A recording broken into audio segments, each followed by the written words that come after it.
আমি মমতা থেকে তুলে এনেছিলাম পরিহাস, আমি বিষাদ থেকে তুলে এনেছিলাম অশ্রু, আমি ঘুম থেকে তুলে এনেছিলাম স্বপ্ন, আমি স্মৃতি থেকে তুলে এনেছিলাম অভিমান, আমি শব্দ থেকে তুলে এনেছিলাম কবিতা। তুমি কোনোদিন কিছু খেয়াল করনি। আমি বিষাদ সিন্দুর তীরে দাঁড়িয়ে ডুগডুগি বাজিয়েছিলাম, তুমি সেই বাদর নাচের বাজনা শুনতে পাওনি। উত্তরের অনন্ত বাতাসে ঝরা পাতার মতো উড়ে উড়ে পড়েছে আমার পরিহাসময় অশ্রু, আমার স্বপ্নময় অভিমান।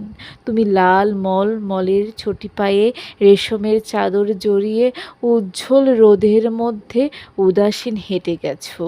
তোমার প্রায়ের পান্থে ঘুরে ঘুরে রুঠিয়ে পড়েছে ঝরা পাতার মতো আমার পরিহাস, আমার কবিতা। তোমার শ্রুতি ছুঁয়ে ভেসে গেছে আমার ডুগডুগির বোল। বছরের পর বছর, দিনের পর দিন, গ্রীষ্ম নেই, বর্ষা নেই, শুধু শীত আর শীতের হাওয়া। ঘুমের মধ্যে স্বপ্ন, স্বপ্নের মধ্যে অভিমান। শীতল অভিমানে জড়ানো ঠান্ডা হাওয়ার ঝরা পাতা এলোমেলো ছড়িয়ে পড়েছে চারিপাশের রোদের উজ্জ্বলতায়। তুমি উদাসীন চলে গেছো, কোনোদিন তাকিয়ে দেখোনি। তুমি কোনোদিন শুনলে না আমার ডুগডুগি, আমার বাঁধর নাচের বাজনা।